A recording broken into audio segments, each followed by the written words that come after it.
자, 그러면 녹화를 하고, 자, 그러면 이제 우리가 명예와 신용 업무에 관한 제인데, 뭐 명예에 관한 제는 이미 우리가 앞에서 유전착을 할 때 다 봤기 때문에 뭐 특별하게 볼 게 없어요.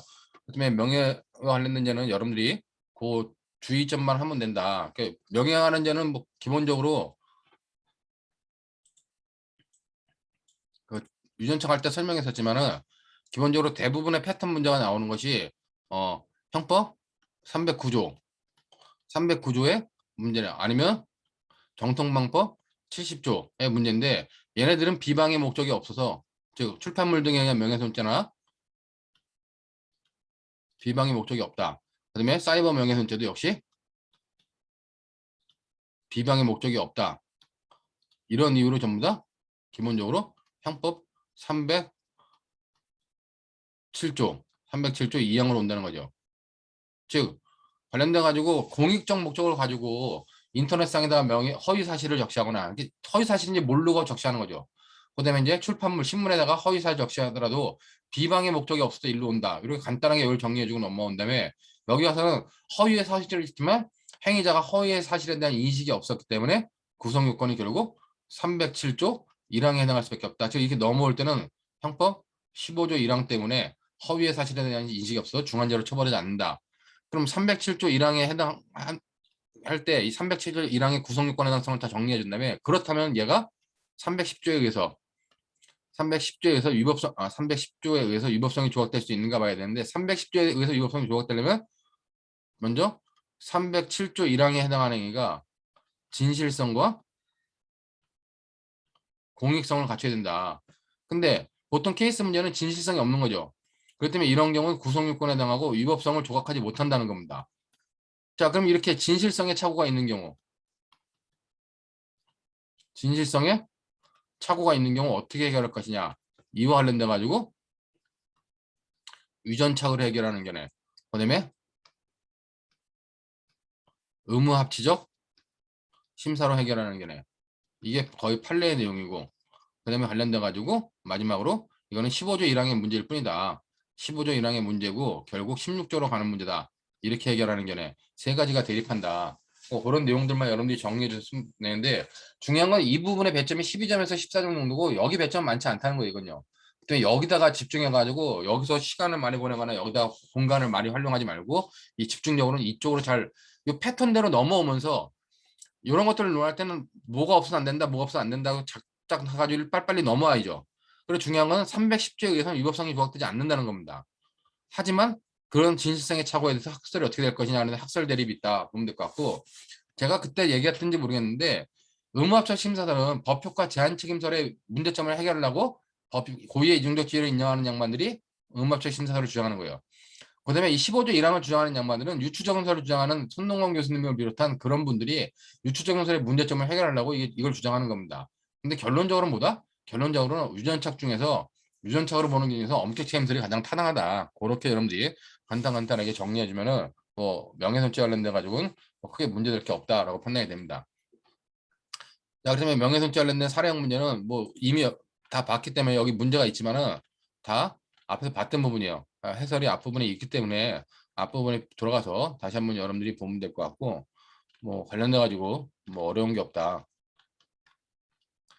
자, 그러면 이제 중요한 건 이제 신용훼손죄하고 업무방해죄, 경매입찰방해죄, 컴퓨터 등 업무방해죄인데, 중요한 건 이제 업무방해죄가 가장 중요하죠.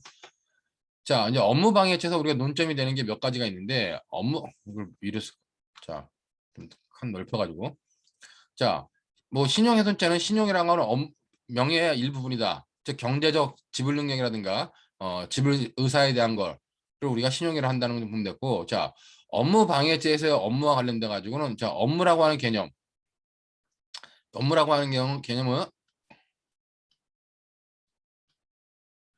사회생활상의 지위에서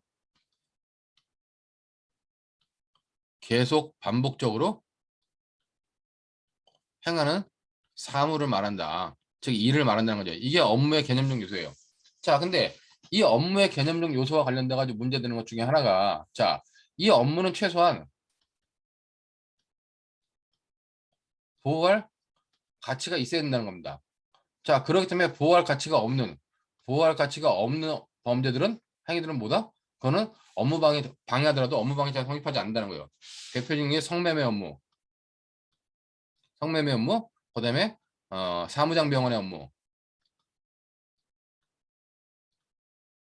그다음에 관련되는 게 자격증 없는 공인중개사 업무, 자격 없는 공인중개사 업무. 자, 이런 것들은 판례가 다 형법적으로 보호할 가치가 없다고 판단하기 때문에 이런 행위들에서는 뭐다? 이런 행위들에 대해서는 우리가 업무를 방해하더라도 업무방해죄가 성립하지 않는다는 겁니다. 이게 객관식으로는 나왔는지 모르겠는데 주관식으로는 이 부분은 아직 안 나왔어요. 근데 중요한 거는 이제 그리고 여기서의 사무가 뭐냐 했을 때 이 사무는 그냥 일이에요.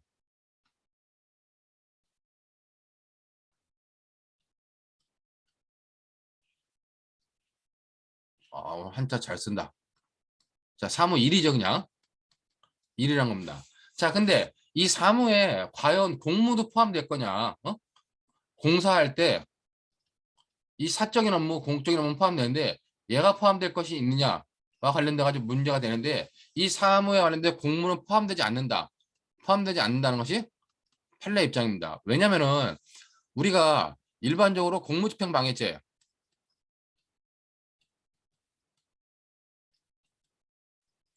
일반적으로 법조안에 있는 공무집행방해죄 행위태양은 폭행, 협박으로 폭행 협박으로 공무집행 중인 공무원의 공무를 방해하는 경우가 성립하는 게 공무집행방해죄입니다. 자, 그리고 그다음에 뭐 있는 게 위계는 있어요. 근데 위력은 없다는 거예요. 공무집행방해죄 행위태양으로 폭행, 협박, 위계는 있는데 위력은 없습니다. 자, 그렇기 때문에 어떤 위력적 요소, 그러니까 업무방해죄 행위태양은 허위사실 유포, 위계, 위력, 기타의 방법으로 업무를 방해하는 건데 이 업무방해죄 행위태양으로는 여기 보는 것처럼 뭐 위계, 뭐 허위사실 유포가 위계의 한 태양이죠. 위계, 위력, 즉 기타의 방법으로 위력이 들어가 있다는 거예요. 그렇기 때문에 예를 들어 가지고 이런 예가 있죠. 경찰서 민원실에서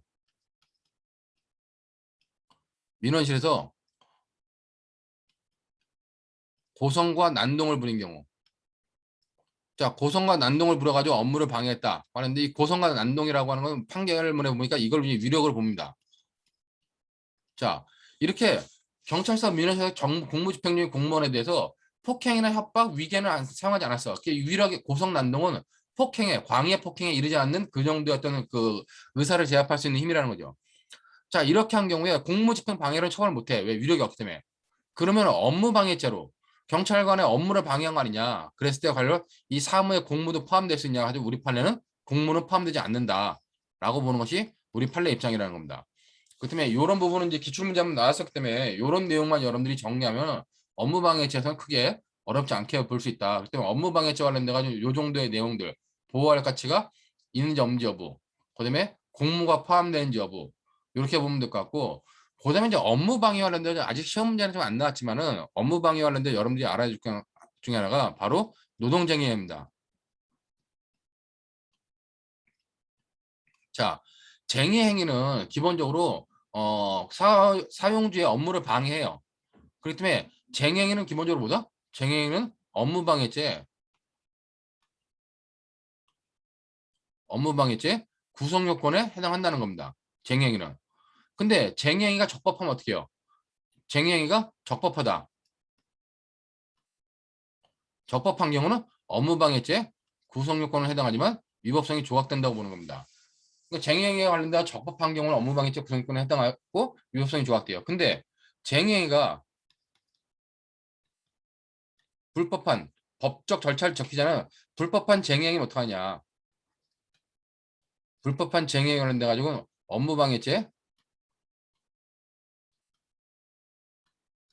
구성권에 해당하고 바로 위법한 거냐? 그랬을 때 아니란 얘기예요. 우리가 판례가 2010년도인가 12년도에 판례가 바뀌었죠. 그러니까 판례가 바뀐 내용은 뭐냐?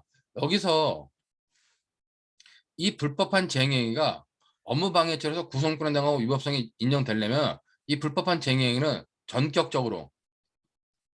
전격성과 손해,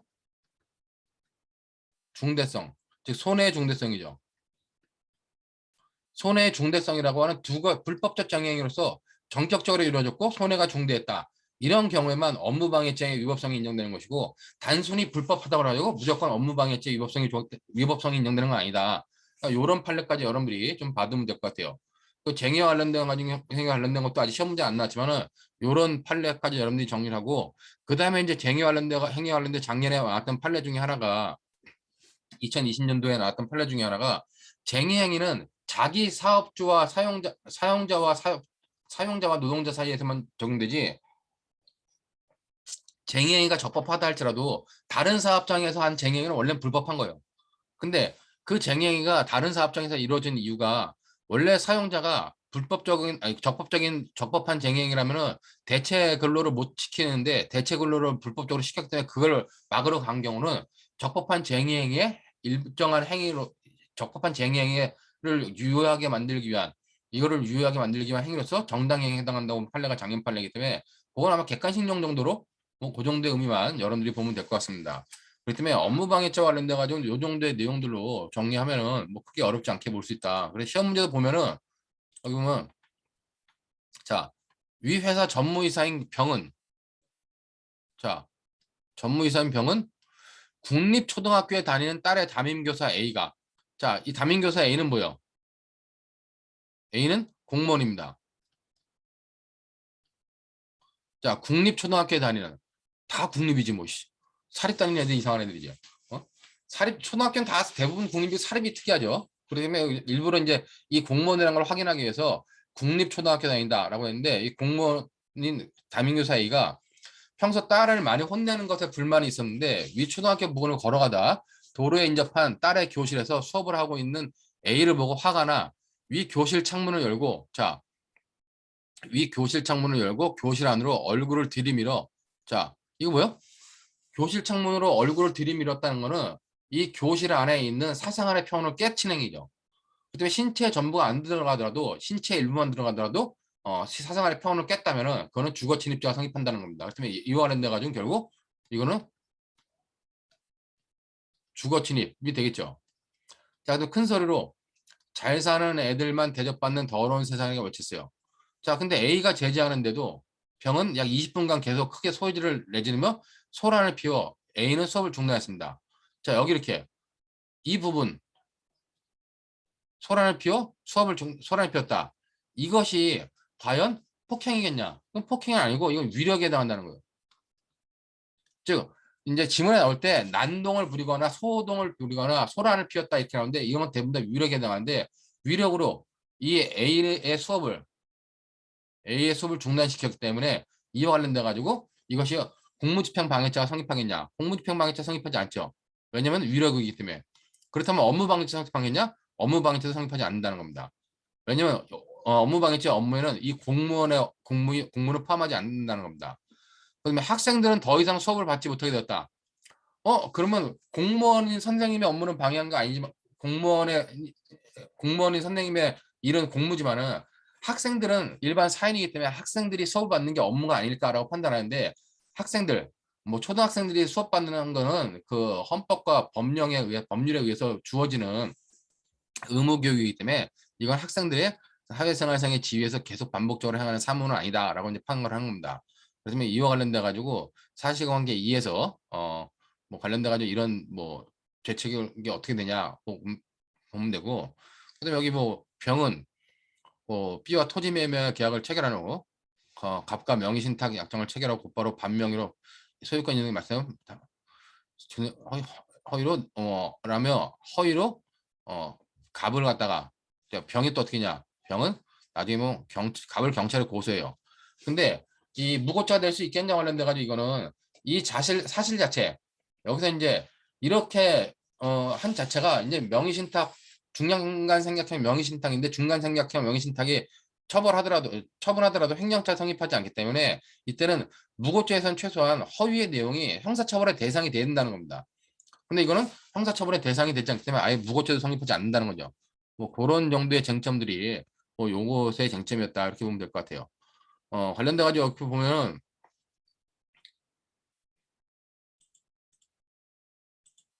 자 뭐 갑의 제청의 배임죄로 교실 안으로 얼굴을 들이밀었다. 이건 주거침입죄 기수가 인정된다는 거죠. 그렇기 때문에 관련돼 가지고 주거침입죄는 우리가 침해범이냐 추상적 위헌범이냐 했을 때 판례 학설의 다설은 추상적 위헌범이라고 봐요. 주거침입죄는. 근데 판례는 사실상 평온이 깨졌냐 안 깨졌냐로 판단하는 침해범으로 보는 겁니다. 그렇기 때문에 주거의 신체의 일부만 들어가더라도 사실상 평온이 깨졌다면 그건 주거침입죄 기수다라고 보기 때문에 그런 판례 입장에 따라 가지고 이건 기수로 판단하면 된다. 그다음에 이제 소란을 피워 수업을 중단시키는 행위. 자, 교사에 대한 모욕 또는 명예훼손죄 되는데 이건 뭐 이런 논점도 있었는데 이건 뭐 크게 문제되지 않는다. 성립하지 않는다고 보면 될 거고. 업무방해죄 및 공무집행방해죄 성부 그래가지고 아까 봤던 것처럼 업무방해죄에 공무는 포함되지 않는다. 그러므로 업무방해죄 성립하지 않고 공무집행방해죄가 성립하냐? 위력이기 때문에 성립하지 않는다. 이게 2009년도 전원의사 판결의 내용이죠. 그러니까 그 내용만 여러분들이 알고 있으면 다 보면 될 것 같고 그 다음에 이제 학생들에 대하여 초등학교 학생들이 수업을 듣는 것은 업무라고 할 수 없다. 그때 여기 보는 것처럼 뭐 헌법 31조가 정하고 있고 초중등교육법 12조 13조가 정하고 있는 국가의 의무교육 실시 의무와 부모들이 취약 의무 등에 의해 학생들이 본인의 권리 행사하기 때문에 이런 경우는 직업 기타 사회생활상의 지위에 계속적으로 종사하는 사람에 해당한다고 볼 수 없다는 겁니다. 이제 이따 이당체 판례 이 판례 보고 그러면 로스쿨의 업무를 누군가 방해했어. 그러면 교수의 업무를 방해하는 것뿐만 아니라 학생들이 수업을 듣는 거 이거는 돈을 내고 듣는 거기 때문에 이때는 학생들의 업무라고 하지 않을까? 라고 판단하는데 아직 그런 판례는 없죠. 그런 의미로 여러분들이 보면 될 것 같고 허위로 이제 갑을 고소한 행위는 무고죄가 성립하냐 그래 가지고 여기 보는 것처럼 자 중간 생략 이제 뭐 올해 10월 모의고사 나왔지만 이제 명의신탁은 기본적으로 뭐다? 명의신탁은 적법한 명의신탁인 경우에 처분하는 경우만 횡령죄로 처벌하지 이장안의 명의신탁이건 중간생략형 명의신탁이든 계약 명의신탁이든 다 이제 횡령죄 처벌 대상이 되지 않는다고 보는 겁니다.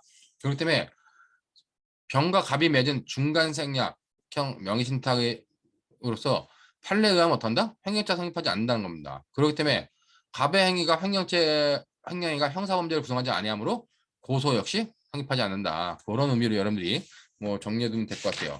그렇기 때문에 이 문제는 뭐 크게 어려움 없이 여러분들이 풀 수 있는 문제다 보면 될 것 같고 자, 이 문제는 실제로 17년도 모의고사 문제를 거의 그대로 갖다 베껴 놓은 거예요. 여기 보면 출제에 들어간 사람들이 너무 성의 없이 이 시험 내용과 거의 동일합니다. 해설도 안 드러나는 일부러 17년 모의 시험 보면 내용 보면 다 그 내용이에요. 그런 의미로 여러분들이 뭐 관련된 내용을 보면 될 것 같습니다.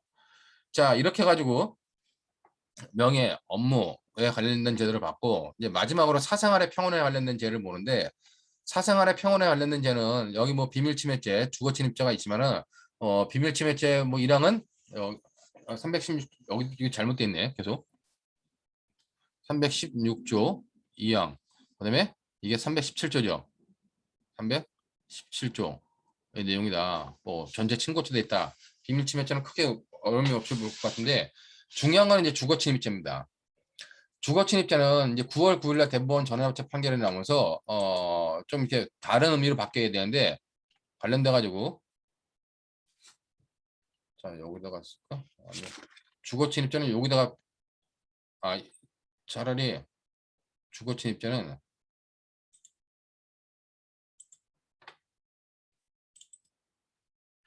자 주거침입죄에 관련돼 가지고는 여러분들이 요번 판례의 의미가 뭔지를 좀 이해를 해야 되는데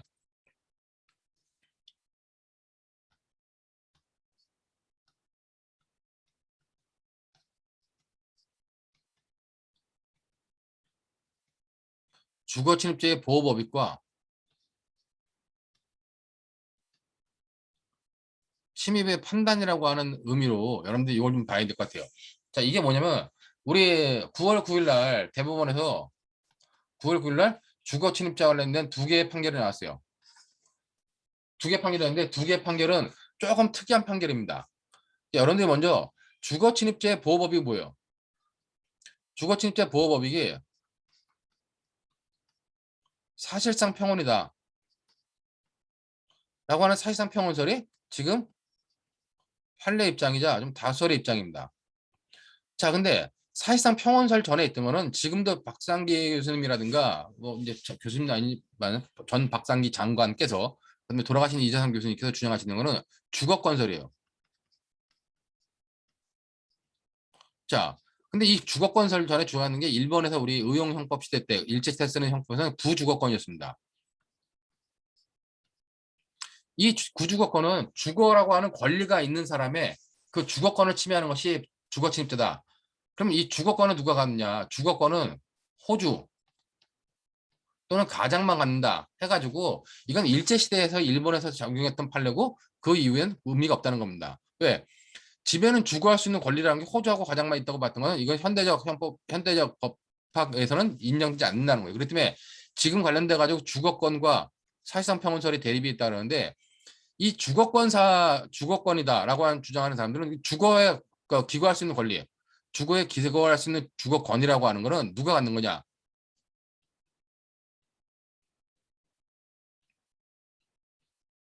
모든 주거자가 갖는다는 겁니다. 내가 여기에 기거할 수 있는 권리다. 그 권리라고 하는 거는 거주하는 모든 사람들은 권리를 갖는다는 거예요.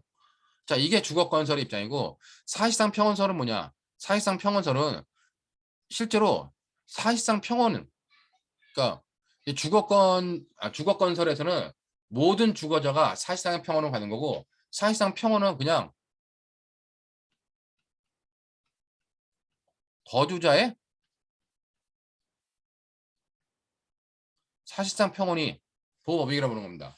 거주자가 갖는 거예요. 거주자가 원래 거주자가 갖는 것이 사실상 평온이라는 겁니다. 그럼 여기는 모든 주거자 같지만 여기는 일반적으로 현실적으로 거주하는 거주자가 한다 그러고 판례는 약간 이와 관련돼 가지고 모든 거주자가 가지는 그냥 사실상 평온이다.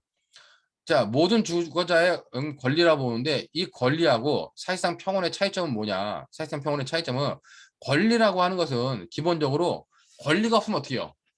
권리가 없으면 주거권이 있을 수 없다는 겁니다. 그렇기 때문에 이 주거권을 취하지 않는 이유 중에 다수설이 취하지 않는 이유 중에 하나는 임대차 기간이 종료했어요.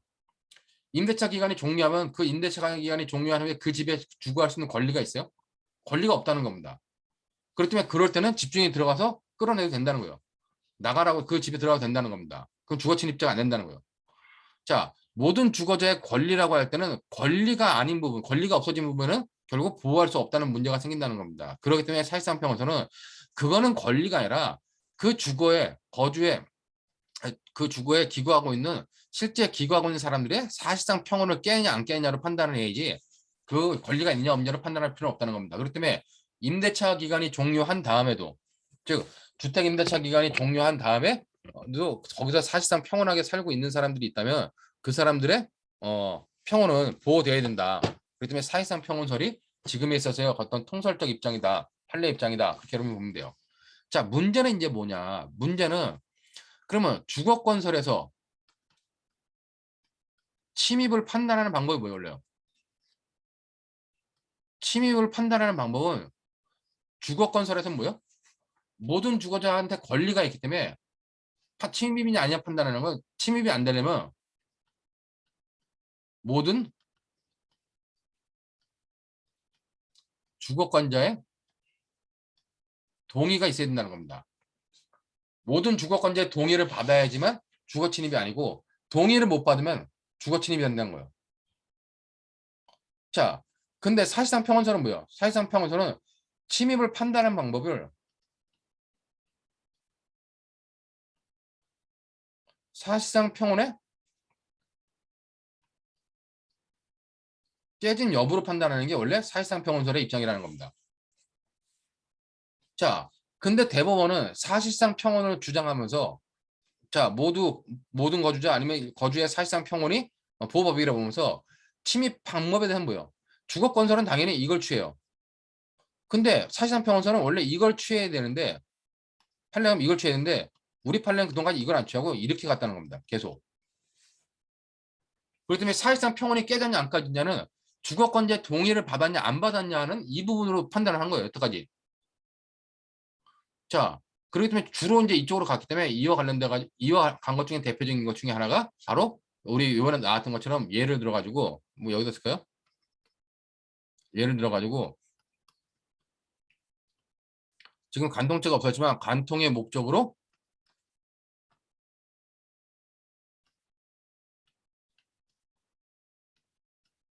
배우자 일방의 동의를 받고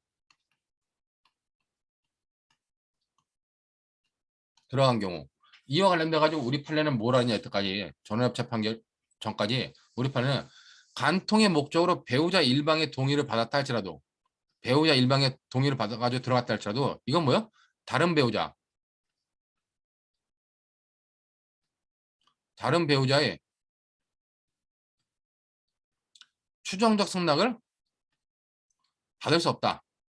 어떤 배우자가 자기 배우자가 간음하겠다고 간통하겠다고 다른 사람 불러들이는데 동의하겠냐. 그렇기 때문에 다른 배우자의 추정적 승낙을 받을 수 없다. 근데 여기는 뭐예요? 모든 거주자한테 권리가 있기 때문에 모든 거주권자의 동의를 받아야지만 주거 침입이 안 되고 일방의 동의만 받고 일방의 동의를 못 받은 경우 이 경우는 그래서 우리가 주거 침입이 된다라고 판단한 게 기존에 있어서의 대법원 판례 입장이었다는 겁니다. 자, 근데 이제 요번에 대법원 판례는 뭐라 그랬냐? 9월 9일에 나온 대법원 판례는 이렇게 모든 주거자의 동의를 받는 것이 아니라 주거자의 사실상 평온이 깨졌냐 안 깨졌냐를 일부 그러니까 이것도 판단하고 이것도 판단할 방법으로 바꾼 거예요. 그렇기 때문에 대법원 판례가 뭐라 그랬냐? 배우자 일방의 동의를 받고 들어왔다. 즉 현장에 있던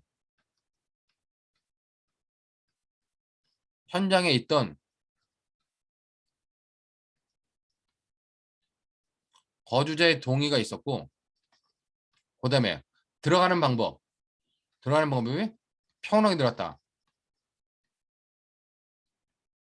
사실상 평온이 인정됐다. 그렇기 때문에 이때는 뭐다? 이때는 우리가 주거 침입이다. 이 침입이라고 볼 수 없다는 겁니다. 자, 그러면 현장에 있지 않았던 다른 거주자. 자, 현장에 없던, 즉 부재 중이던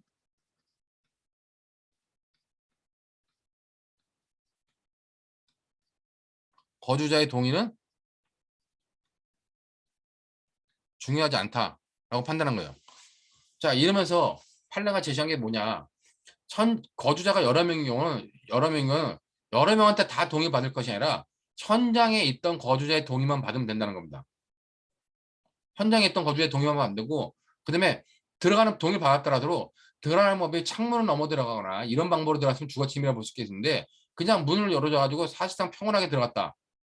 이런 경우까지도 우리가 주거침입이라고 볼 수 없다 가지고 이렇게 주거침입이 아니라고 본 게 9월 9일 날 나온 첫 번째 전원합체 판결이에요. 자, 이 판결은 뭐냐? 이 판결은 그러면서 그동안의 대법원 해설 중에서 어떤 것들을 견해를 바꿨냐? 이 부분에 대해서만 즉 이렇게 본 부분에 대해서만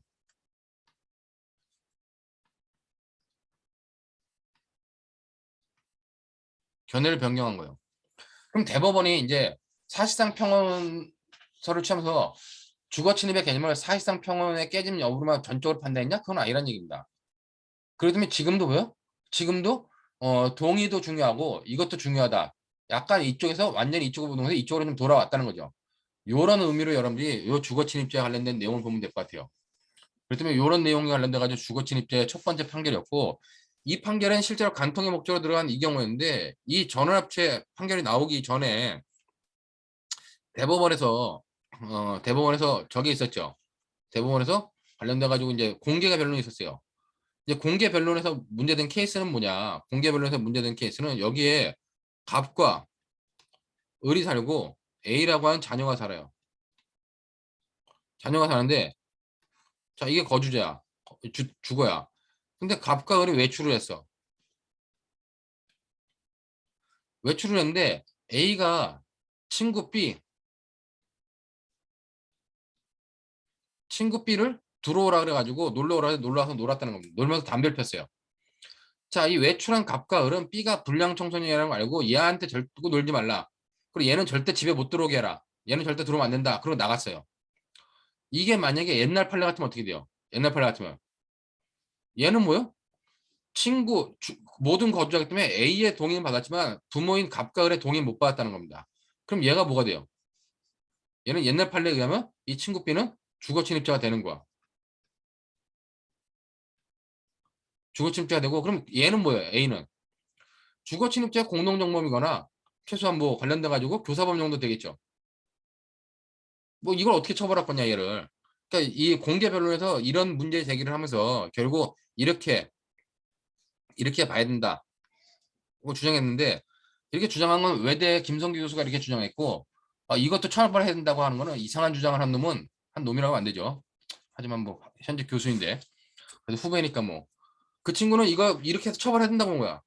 내가 볼 땐 그 녀석은 아직 공부가 많이 모자란 것 같고 김성규 교수의 이런 내용이 맞는 것 같다. 그리고 사실은 이게 어떻게 나왔냐. 이게 울산지법 합의부 판사가 대법원 판결에 역행하는 판결을 딱 내버린 거야 이걸요. 왜 동의를 여부로 판단하냐. 사실상 평원으로 판단해야지.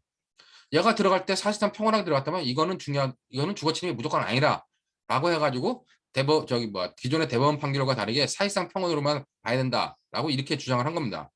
근데 대법원은 이제 현장에 있던 거주자의 동의 여부도 중요하고 사실상 평온도 중요하다. 근데 현장에 없던 사람은 동의가 중요하지 않다라고 판단한 거예요. 이게 이제 대법원 전원합체 판결의 첫 번째 판결이고, 자, 이 판결과 관련돼 가지고 또 하나 나온 판결이 있어요. 그 판결은 뭐냐? 그 판결은 이제 케이스가 이런 케이스입니다. 갑과 을이 부부관계를 살고 있었어요. 갑과 을이 부부관계를 살고 있었는데 갑과 을이 어떻게 했냐? 이제 이혼 소송 중이야. 서로 별거하고 있어요. 그래서 얘가 나갔어. 얘가 집에서 나갔어요. 나가 살고 있고 얘는 어떻게 해, 을은 이제 직장에서 출퇴근을 하는 거야. 자, 출퇴근하니까 을이 어떻게 해요? 을이 자기 집에 남편은 나가버렸고 집을 나가버렸고 을은 어떻게 해요? 을은 출퇴근하니까 낮에는 빈집이잖아요. 그랬더니 여기다가 자기의 여동생 병부로 집을 보라 그런 겁니다. 즉 병과 갑은 처제하고 형부 관계죠. 자, 이런 관계에서 갑이 집을 나갔다가 다시 집으로 돌아오는 거야. 누구하고? 자기의 부모 A하고 B하고 집으로 다시 돌아왔어요. 이제 문을 열고 들어가려는데 비밀번호가 밖에 있어. 비밀번호가 밖에 있으니까 촌형을 누르게 처제가 있으니까 처제번호 문 열어달라 그런 겁니다. 근데 처제가 언니가 문 열어주지 말라 그랬어요. 그리고 언니한테 전화해보니까 언니가 절대 열어주지 말라고. 자, 절대 열어주지 말라 그래가지고 이걸 안 열어준 겁니다. 자, 이거 절대 안 열어줬어. 그랬더니 갑이 어떻게 했냐. 열쇠공을 불러다가 이거를 손개구에 들어가 버린 거예요. 여기에 이제 A하고 B도 같이 들어갔습니다.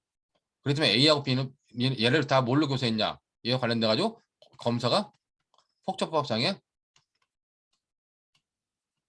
공동주거침입으로 기소한 겁니다. 자, 이 사건도 대법원까지 올라왔는데 문제는 뭐냐. 자, 여기서 중요한 건 뭐예요? 여기서 중요한 건 그 주거권자, 여기서 이제 현재 거주하고 있는 사람이 을이잖아요. 을의 동의가 없었다는 겁니다. 을의 동의가 없었기 때문에 검사는 뭐예요? 이거는 주거침입이다. 이게 이제 검사의 주장인 거예요. 자, 이렇게 해서 대법원까지 왔는데 대법원이 뭐라 하느냐. 이 대법원이 여기서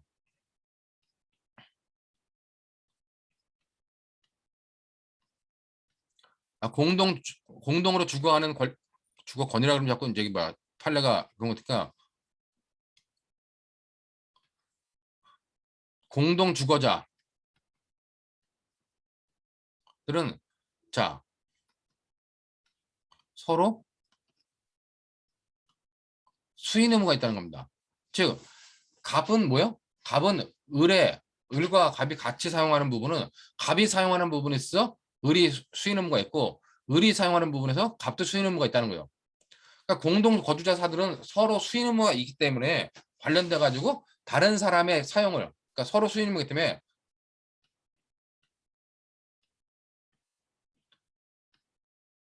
다른 사람의 사용을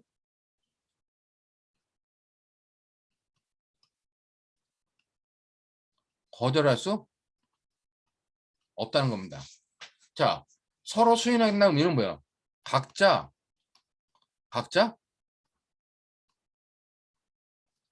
동의권, 그러니까 주거권이 있다는 거예요.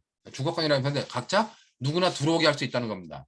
그렇기 때문에 다른 사람의 사용을 거절할 수 없다는 거기 때문에 여기서 을의 동의는 뭐예요? 을의 동의가 없었다는 거. 즉 현재 살고 있는 을은 들어오지 못하게 해라. 그 을의 동의가 없었다는 이 자체는 뭐다? 이 자체는 무효라는 얘기예요. 자, 이 자체가 무효면 어떻게 해요? 그럼 갑은 뭐예요?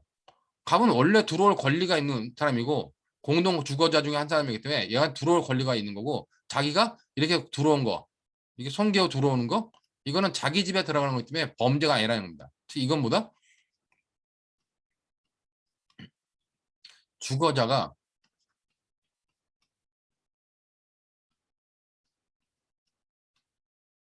이거는 주거 침입에서 말하는 침입이 안 된다는 겁니다.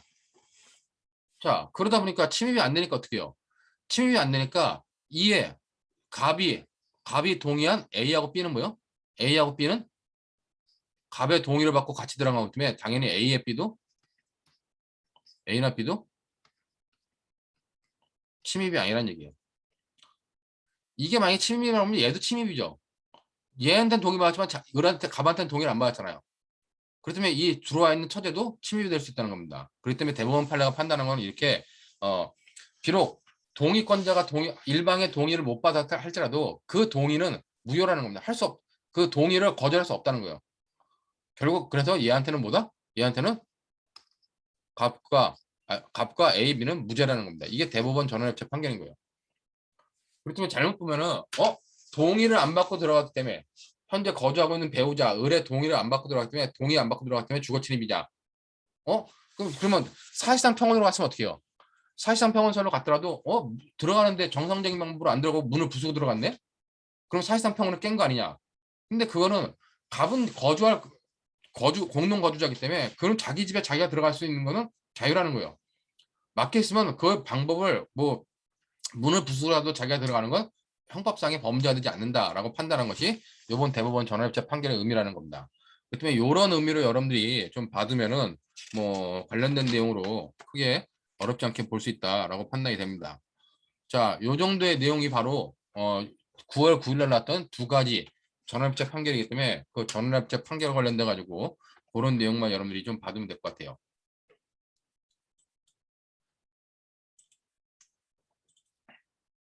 자, 이렇게 보고 사생활의 평온에 대한 죄, 주요 무죄, 그 다음에 이제 여기 보면은 재산범죄 들어가기 전에 주요 무죄 법리 문제, 무죄 법리라고 그러지, 이건 딱 무조건 무죄로 나오는 겁니다. 무죄로 나오기 때문에 관련돼가지고 여기 보면 됐고, 여기 이제 좀 수정하면은 명의신탁과 횡령 또는 명의신탁과 배임이라 하는데, 기본적으로 인제는 뭐예요? 명의신탁은 무조건 다, 명의신탁은 무조건 다 횡령죄가 되지 않는다. 무조건 횡령되지 않는다 보면 될 것 같고, 대물변제 예약이라 그래가지고 이제 여기 대물변제 예약과 배임 그래가지고 대물변제 예약과 배임이라 가지고 무조건 성립하지 않는데 인제는 뭐다? 그러니까 쉽게 말하면 여러분들 여기다가 인제는 형법상에 이 명의신탁은 뭐다? 명의신탁은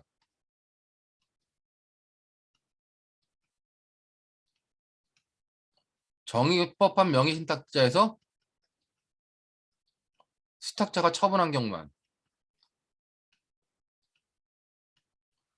이 경우만 횡령죄가 됩니다. 이 경우만 횡령죄고 나머진다 이제 횡령죄가 돼. 그러니까 뭐 관련돼 가지 이자간 명의신탁이든 중간 생략형이든 아니면 계약 명의신탁이든 계약 명의신탁은 전부 다 횡령죄가 성립하지 않는다. 그런 의미로 여러분들이 정리해두면 돼요. 그렇지만 이건 당연히 이게 무죄 법리이기 때문에 이거는 여러분들이 기록형 문제를 풀 때도 이건 그냥 무죄다 라고 판단하면 됩니다.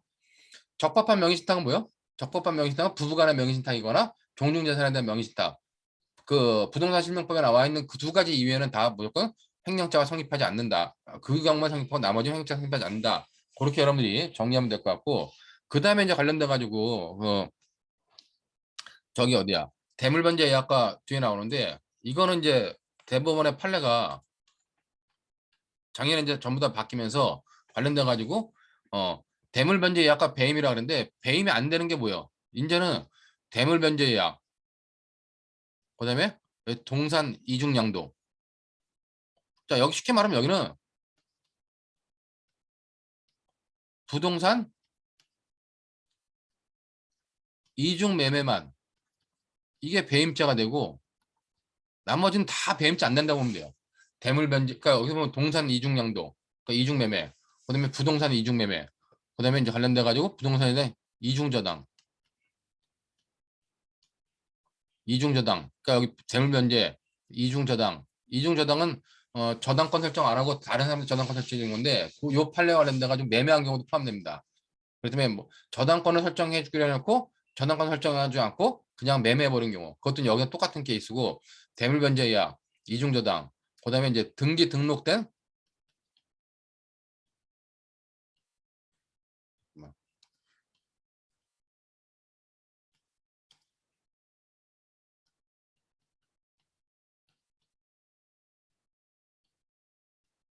등록된 동산에 대한 동산의 이중매매. 자, 이것도 안 되고, 이것도 배임자 안 되고, 이중저당도 안 되고, 대물변제 예약도 안 되고, 그다음에 동산 이중양도도 안 되고, 다 안 된다는 거예요. 근데 관련돼 가지고 뭐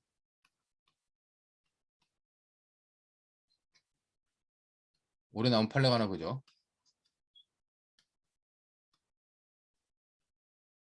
채권 양도는 횡령차 되겠지만 채권 양도 담보. 자, 채권 양도 담보 관련돼 가지고는 이거 관련돼 가지고는 횡령죄도 안 된다. 이게 올해 대법원 전원협차 판결, 대법원 판결이었고, 이건 당연히 역시 배임죄도 되지 않는다는 겁니다. 왜? 채권 양도 담보에서 배임죄가 안 되는 건, 그러니까 배임죄에서 이제 기본적으로 안 된다는 거는, 자, 채무자가 채무자가 담보물의 가치를 유지해야 될 의무, 즉 담보물의 가치를 유지하거나 담보 가치를 갖다가 존속시켜야 될 의무, 채무자가 담보물을 가치시켜야 될 의무는 뭐예요? 이건요? 이거는 바로 채무자 자기의 사무다라고 하는 것이 작년에 올해까지 나온 대법원의 전환협차 판결의 입장이라는 겁니다. 자, 그렇기 때문에 여러분들이 뒷부분에 가가지고 이제 설명할 필요 없이 앞으로 이제 이건 기록형 문제도 똑같아요. 기록형 문제도 부동산 이중 매매만 배임죄가 되고, 뭐 동산 이중 매매, 그다음에 뭐 등록된 동산의 이중 매매, 그다음에 이중 저당, 채권 양도 담보, 그다음에 담보물의 가치를 훼손시키는 거, 이런 경우 전부 다 뭐다? 전부 다 배임죄 되지 않는다라고 판단하면 된다는 겁니다. 단 채무자가 담보물의 가치 유지 의무를 갖다가 훼손시켰는데, 이 부분이 뭐요? 이 부분이 자기 소유,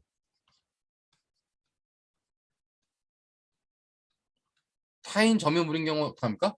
이럴 때는 우리가 권리행사 방해죄는 성립할 수 있다는 거예요. 자, 그렇기 때문에 올해 나온 판례 중에서 자동차 정비업소를 운영하던 피고인이 자동차 정비업소 건물하고 자동차 정비업소에 있는 그 기계들을 갖다가 농협에다가 담보로 제공해놓고 대출을 받았는데, 폐업 신고를 하면서 자동차 그 정비 기계들을 팔아먹고, 그다음에 저기 건물을 멸실한 다음에 멸실 등기까지 한 다음에 새로운 건물을 올린 경우, 그 경우는 이제 담보권자, 수협인가 농협의 담보권자의 담보 가치를 갖다가 없앤 건데, 그거는 권리 자기의, 즉 저 담보권자, 즉 수협의 채권자의 권리 행사를 방해한 거기 때문에 그때는 권리 행사 방해죄가 성립할 수 있다. 보기 때문에 그런 특이한 경우, 채무자가 담보물의 가치 유지 의무를 이행하지 않는 거는 그건 자기 사무이기 때문에 배임죄가 되잖아, 일반적으로요.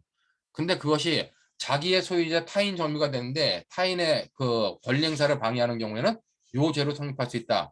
요것만 여러분들이 딱 정리하면은 뭐 특별하게 재산범죄와 관련된 무죄가 딱 확정된 법리들은 다 정리가 가능하다. 그렇게 여러분들이 이해하면 될 것 같습니다. 자, 이 정도로 해가지고 기본적으로 뭐 저기 관련된 문제들을 보고, 뒷부분에 재산적 법이 관련된 불법 영득의사 부분은 요거는 다음 주에 하겠습니다. 뭐 15분 남았는데 이 정도로 해가지고 간단히 마치도록 하고, 오늘 수업은 이 정도로 마치도록 하겠습니다.